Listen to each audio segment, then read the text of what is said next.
Coffee pot conversations.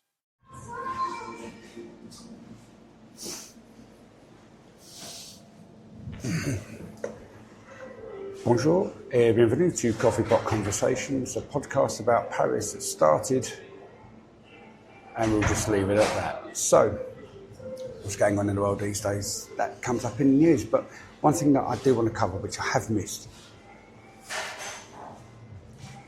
I was talking to Nev and the boys about this, and now Emmanuel Macron has jumped on the bandwagon, along with Australia, about the social media ban for the under-16s.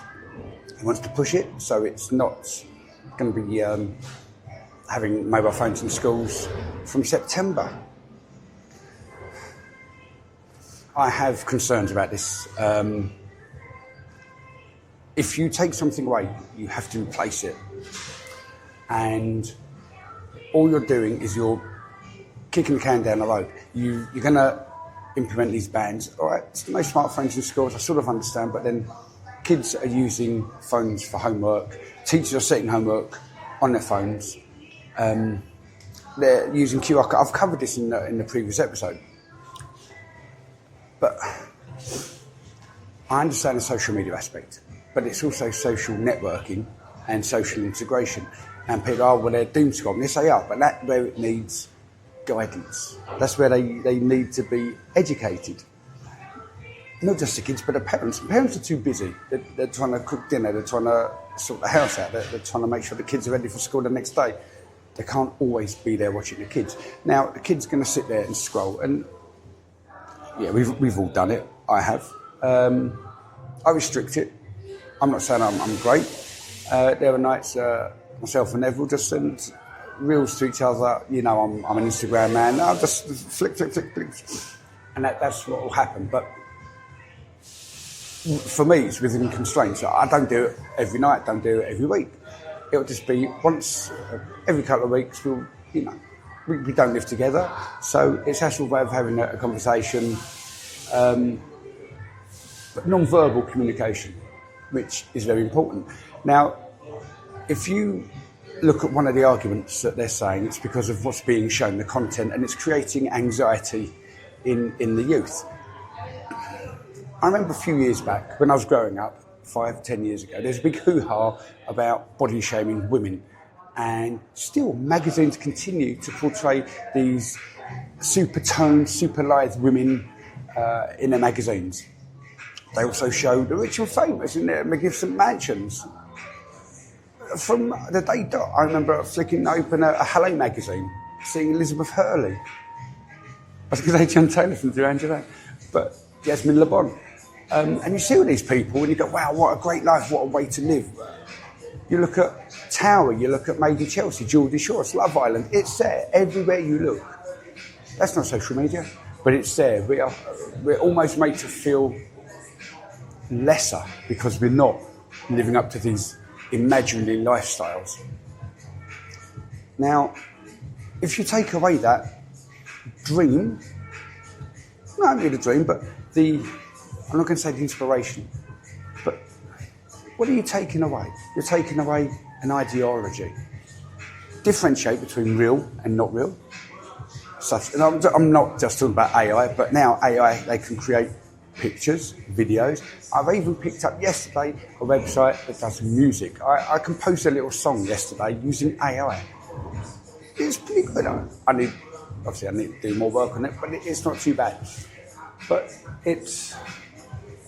you're taking away that little bit of creativity, a little bit of, it is doom scrolling. Monitor it, keep it short and sweet. But what are the kids going to do? They can't go to youth clubs, there are none. They're too young to go to the pub, even though they're too expensive and less.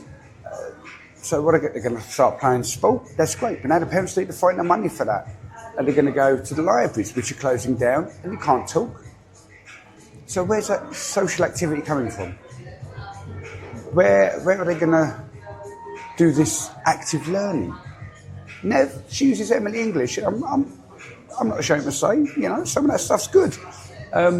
So much so that I bought the cookbook for Nev. First one, not the second one, I haven't done that yet. But that was on TikTok. Now, I know Nev's over 16. Yes, she's over 16.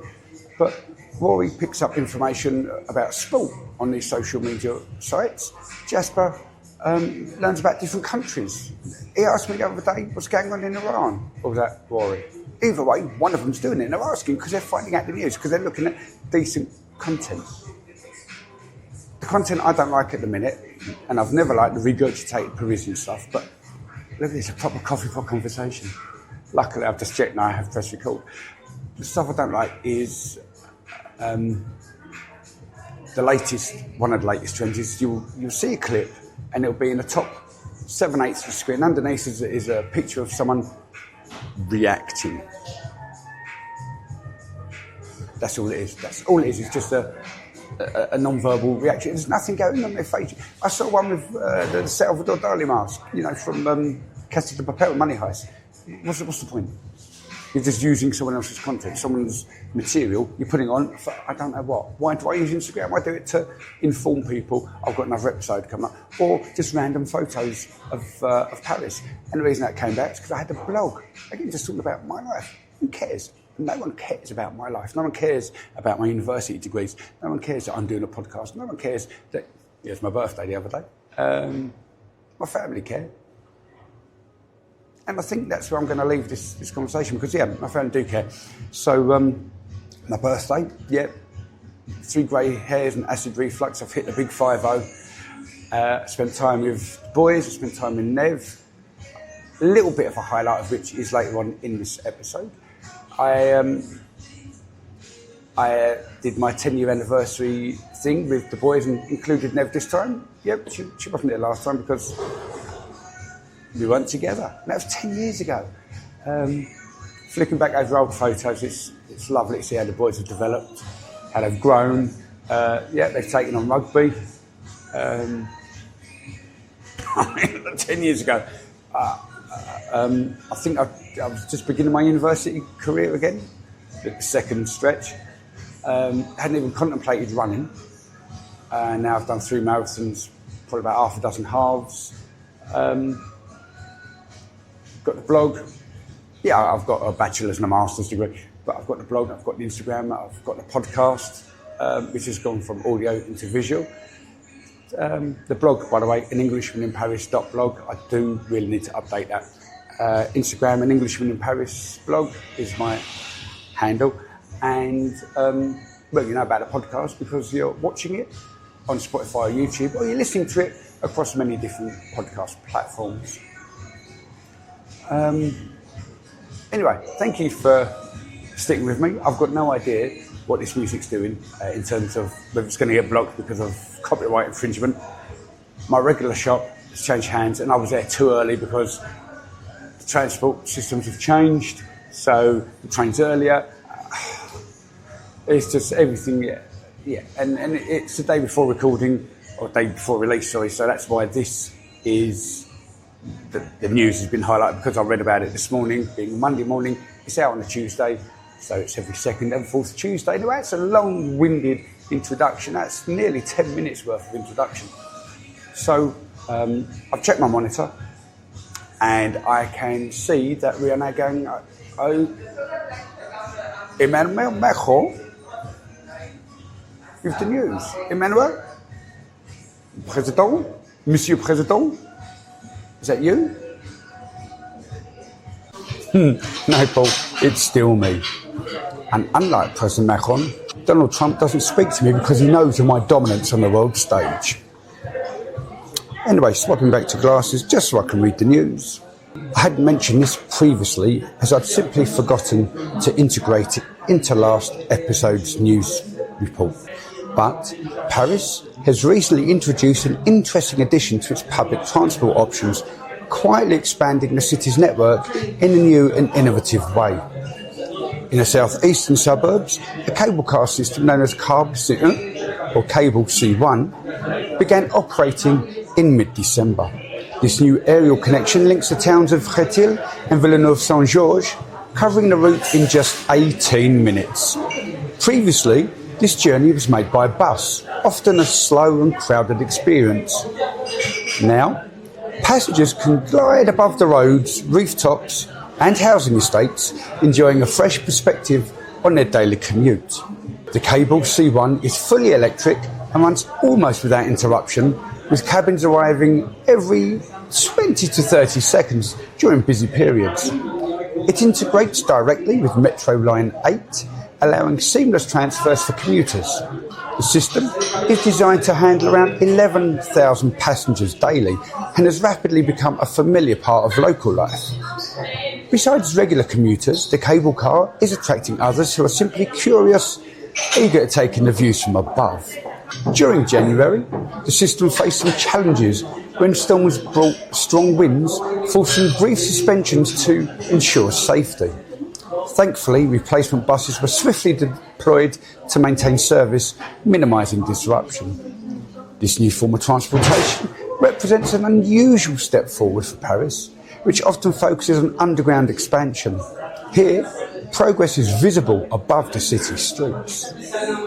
Shifting focus to recent political events at the World Economic Forum held in Davos in January, French President Emmanuel Macron made headlines not only for his remarks on trade in geopolitics, but also for his choice of Israel. Macron appeared indoors wearing mirrored aviator sunglasses, which quickly caught the attention of social media users and sparked a wave of jokes and memes. Comparisons to action movie characters were common, taking the spotlight momentarily away from the serious topics being discussed. The sunglasses were revealed to be worn for medical reasons. A burst blood vessel in Macron's eye required protection. Rather than avoiding the moment, Macron embraced it with humour, making light of the situation by speaking about resilience and determination. Even former US President Donald Trump reportedly complimented the sunglasses, while the incident was brief. It highlighted an important aspect in modern politics, the power of symbolism. Often, images and public impressions spread faster than policies themselves. While the spectacle didn't linger long in Paris, it offered a reminder globally that in the political arena, image and message can collide unexpectedly. January also brought unusually cold weather to the French capital, with temperatures near freezing intensified by Storm Goretti. Despite the chill, Parisians chose to respond in a typically cultural fashion. From the 21st to the 25th of January, the city hosted the 10th edition of Nuit de la Lecture, or Reading Nights. During the event, libraries, museums and other cultural venues stayed open late into the night, offering a variety of literary activities. These included readings by candlelight, performances dedicated to literature, and even silent discos set amongst the bookshelves. Locations ranged from the Maison de Balzac, home of the famous writer, to museums focused on fashion and other art forms. And now, over to Paul and Opé Tranquille, without his sunglasses, for the second half of the monological episode about Paris and her villages. Coffee pot conversations. Chiron was very working class, had a solidarity feel about it. It's full of craftspeople, artisans, local commerce and small businesses. It's still got a strong community, a friendly artistic flair. It's very diverse, and apparently the community is very vibrant. That's the 20th, and this is the south of the 20th, where Belleville was at the top. Chiron is down at the bottom. Coming back to University, they really smash it up quite a lot. It was a rural village, viticulture, small cottages and farms, vineyards. And historically, it's intertwined with the cultivation of the vines in the region. It was actually quite heavily prominent within the Parisian area for the wine industry. It now has a Parc de Bercy and a Bercy village shopping centre, which I have been to on my day trip to Paris. Back in the 12th century, the Bercy site began its transformation from a semi-rural area to a lordship, becoming a strategically important territory. A few centuries later, in the 17th century, the neighbourhood gained new prestige with the construction of the Château de Bercy, a residence said to rival the splendour of Versailles. Can you imagine? It naturally attracted the upper aristocracy.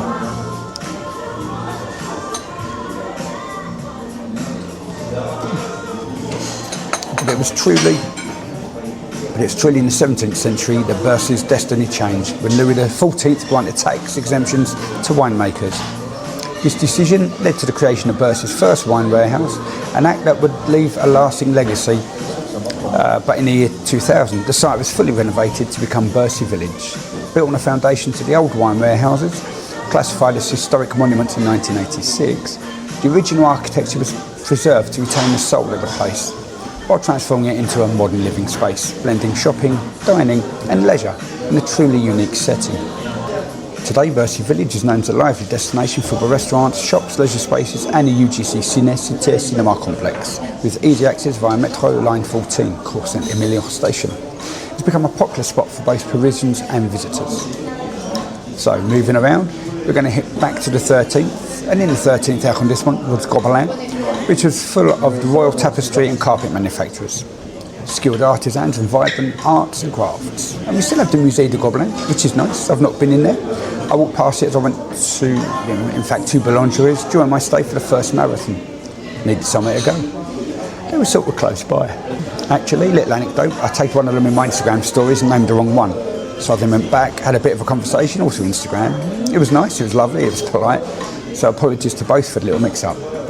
But back in the 13th arrondissement, and Louis XIV tried to set up tax-free havens for the manufacture of all the goods. So when he was doing all his bits at Versailles, he'd worked it through. And since then, obviously, they've stayed in there.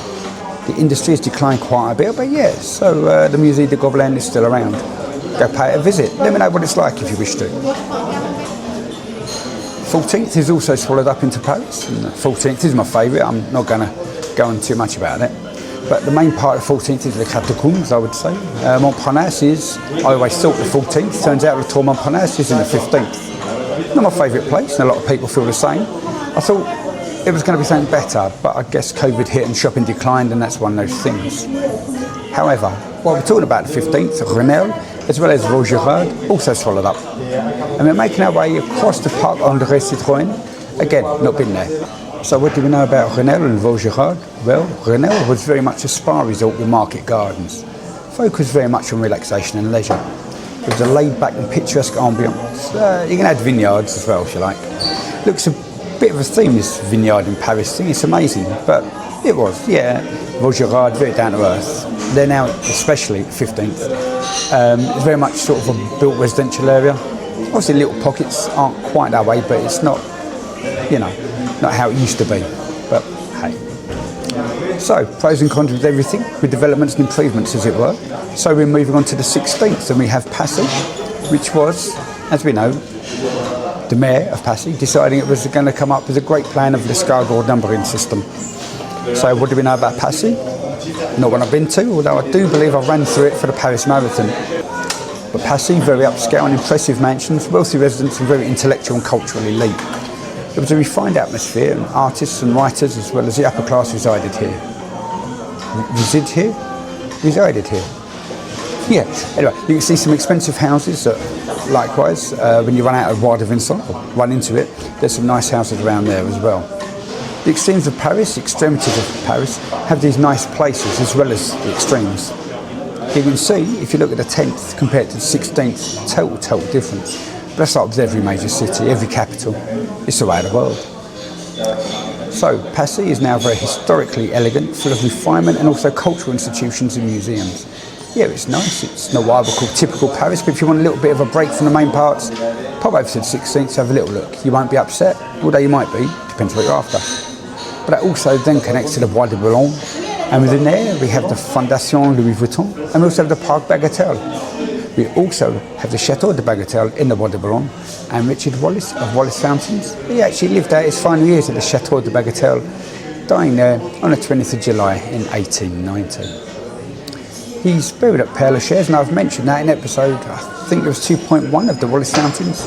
It was just a huge monument to this chap that, I don't know if monument is the right word, but yeah, you need to listen to the Wallace Foundation, the Wallace Fountain episode with Barbara of the Wallace Foundation. It's actually split into two episodes, 2.1 and 2.2. There's so much more that you can learn about this man.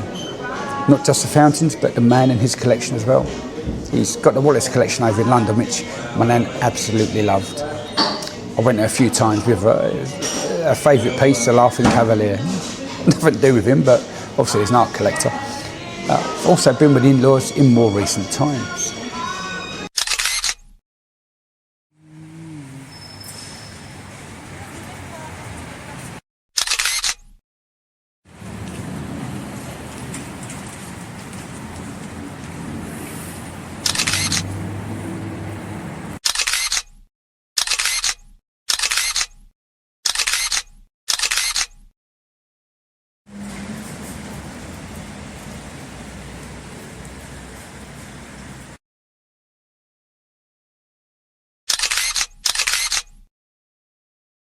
So yeah, anyway, moving on. Moving back to the French villages that are turned into Paris. Yes, we all know Paris has expanded and it's swallowed up, all to do with horsemen. And it's now sort of stuck with the Périphérique. What I don't know, and I know no one's going to answer me because no one really listens, no one gets in touch, and that's a shame. But I'm leaving it open. So the suburbs outside of the Périphérique, are they still classed as Paris? Where does Paris draw its line? I don't know. Is anybody out there going to answer me? That would be good. Email me, coffeepot@anenglishmaninparis.blog, or the episode number. And that works for all the episodes. If you're listening to, I don't know, episode 1.5, Rory's debut, then just do 1.5 @anenglishmaninparis.blog. That's how it works. If this is, for instance, I don't know, this is episode 5.1, then you can email 5.1 @anenglishmaninparis.blog, and it all works. It's absolutely marvellous. I set that up during the interim between season 1 and season 2. I amazed myself what I could do. But there we go. So anyway, that I think will be it for this little episode. I'm actually just going to read off a list of 10 villages because I was going to go over, but I haven't because, well, I've not actually been to them all. And there are a lot of villages. What I will tell you, actually, before I do go, is each arrondissement is split into administrative sections, quarters. So as for instance, the first arrondissement, we have Saint-Germain-le-Roi, Les Halles-Parler-Royal, and the Place Vendôme. So these are the administrative quarters, the first, second, third and fourth within the first arrondissement. Then we have the second arrondissement, which has the quartiers 5 to 8. The third has 9 to 12, and so on and so forth, whereby at the end of it we actually have 80 sections in total. So we have Paris, we have 20 arrondissements, each arrondissement split into quartier, 4 of each. So looking at the 20th, we have Belleville, Saint-Fargeau, Père-Lachaise and Charonne, and all of those are absorbed. It is interesting to see, I promise. I suppose that's when I was walking around originally looking at different sections going, well, that's different to this one. You know, I still remember doing it. I still get that feeling even now when I'm walking through an arrondissement. You turn a corner in a totally different environment. So much so, in fact, that each quartier has its own little feel about it. So within those quarters, you can have different communities. It's beautiful. So that's pretty much it. So, I know. Let me quickly run down the list of villages that I was going to talk about after my sip of coffee. Café Gemma. You ready? No particular order that I'm aware of. Montmartre, Belleville, Mélenchon, La Villette, Hauteril. Actually, I'm going to go back over La Villette, Renel, Passy, La Chapelle, Rogerade, and Charonne. Sorry, thought it was coming to an end, didn't you? La Villette up at the 19th, top right of Paris. I went there for the half marathon. I went with Nev and the boy to collect my running t-shirt and my bib number for the half marathon. I was actually there today before recording this episode. Originally, back in March 2023, and it didn't feel right to me, it didn't feel like Paris. It's still, but no, it does a lot more now. But I knew it was an outside extremity of the new Paris in the 19th. Then you turn the corner, as I've said, you turn corners in Paris all the time, it's about a totally different feel, and this really did hit. This was the science part in the different venues.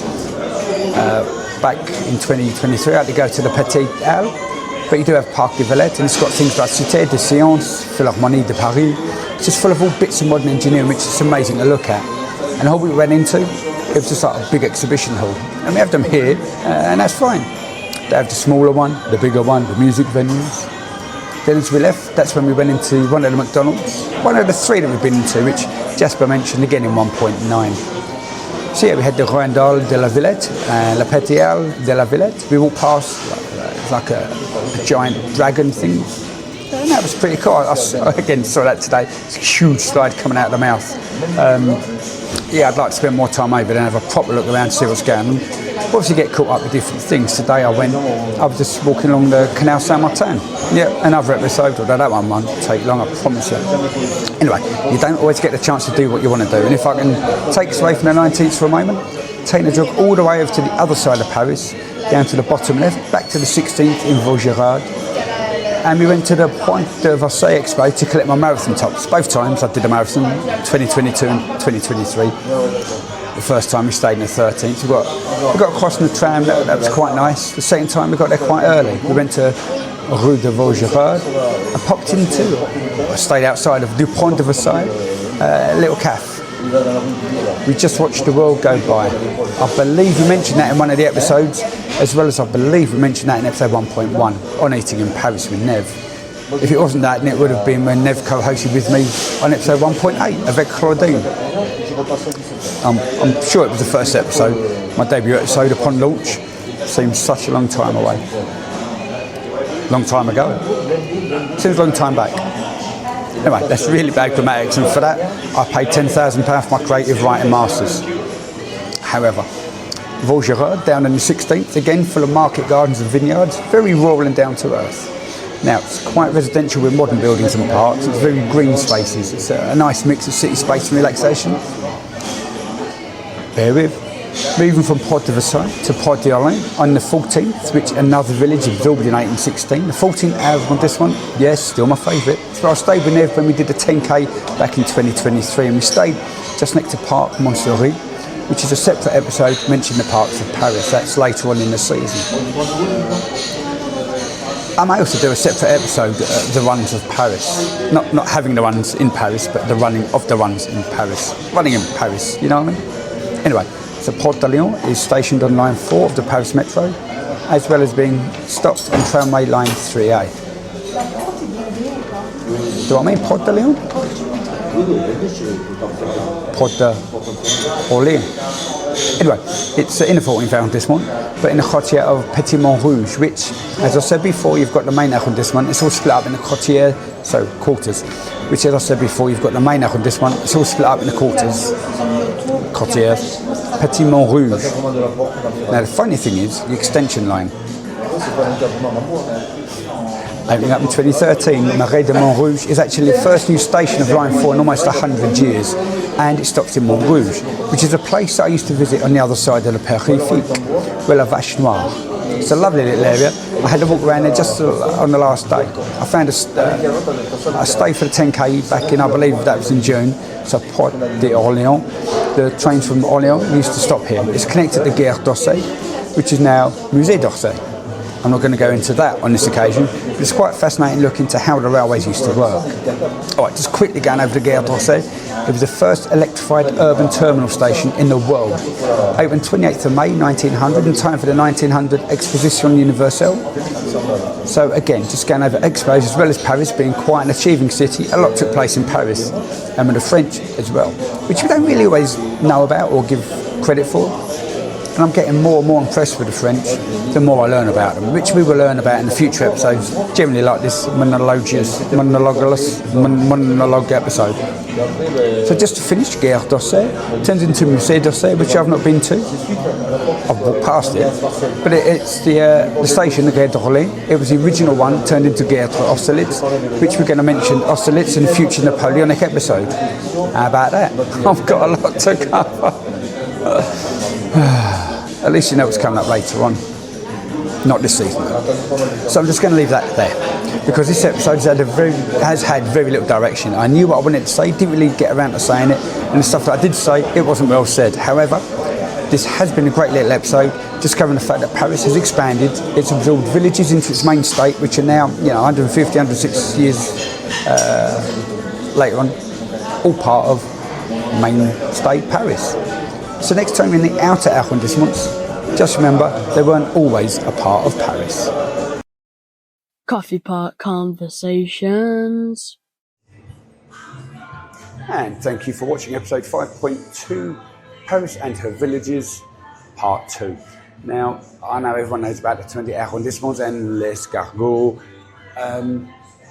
but I don't know who knew about the Baron Osman project, where I was going to say they condensed Paris, but they didn't actually extend Paris, bringing the villages in, which, this was part 2 of, very, very rushed, and it was the first one that I'd recorded externally, sitting in a bistro, Opé Tranquille, which I mentioned is where I sat, and it's one of the first places I really wanted to visit in Paris. Not one of the Eiffel Towers, not one of your fancy schmancy monuments, the museums, the galleries, no, just somewhere decent to sit and eat, which I enjoyed. I want to say thank you to Frankie Fended Show, because she made an amazing birthday cake. She is a super talented baker, very modest and shy, so I won't harp on about that, but there is a photo of it on my Instagram account. Check that one out. I just had someone sit down next to me, and I'm thinking like, really, oh no, I've got an Instagram and then a podcast, but it is what it is. This is the second take of the conclusion, because the first one I carried on my little soapbox rant, my little coffee pot conversation about social media and social networking, saying about WhatsApp and texts. If you move off of WhatsApp, if that's deemed as social media, then you're going to be texting and MMSing. Do you remember those? MMS. And also YouTube Shorts. I don't know where this band's going to stand, but there are ways and means around it. I'm not going to say VPNs, but possibly VPN.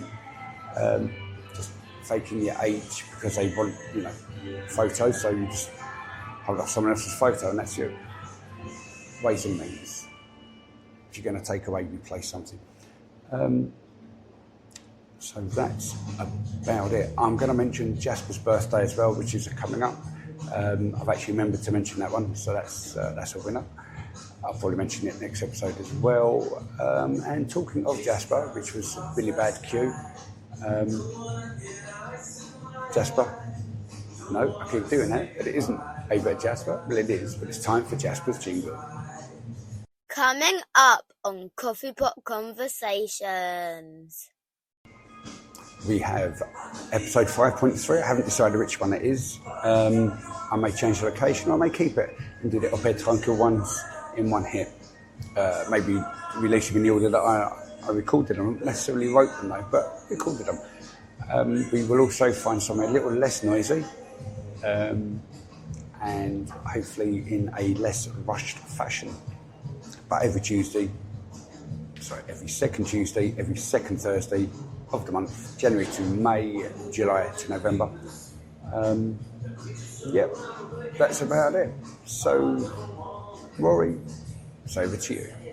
Coffee Pot Conversations.